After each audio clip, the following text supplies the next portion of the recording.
Here's the 5 most car-brained cities in the United States. First up, we got Fort Worth, Texas, the largest Republican city in the entire country. This place often gets overlooked because of Dallas, which is also very car-brained, but Fort Worth takes it to another level. You got 714,000 people, almost no public transit, and a highway that cut directly through historically black neighborhoods. Just look at the size of this interchange right next to the downtown. That used to be a place people lived and worked at. Now you might be wondering, what makes a city car-brained? Well, to put it simply, a car-brained city is a place where you are forced to own a car just to get around. They have no alternatives. Think massive parking lots, 10-lane highways, strip malls everywhere, and bonus points if a historic neighborhood is destroyed for the automobile. Now coming in at number 4, we got Oklahoma City. Back in the day, OKC had one of the most extensive streetcar systems in the entire country, but like many other cities, they decided to tear the whole thing apart. Downtown was replaced with surface parking lots and urban renewal projects, while a citywide rail network was replaced with buses. Today, they have a tiny 4.8-mile streetcar loop that loses $370,000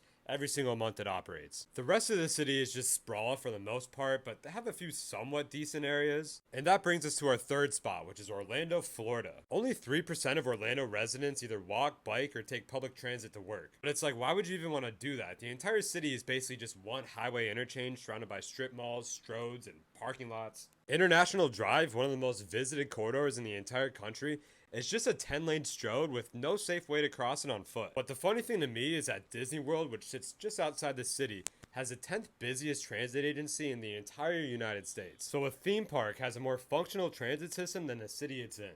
What are we doing here? Now, the second most car-brained city in America is Jacksonville, Florida. So Jacksonville is the largest city by land area in the entire contiguous United States. That alone should tell you everything. But the really wild part is what happened in the downtown. Jacksonville demolished so much of the historic urban core to make way for cars that today, the downtown has more surface parking lots and dead space than it has standing buildings. They got 48,000 public parking spaces in the city center alone, and I bet half of them sit empty. Can you even call that a city? And now finally, number 1.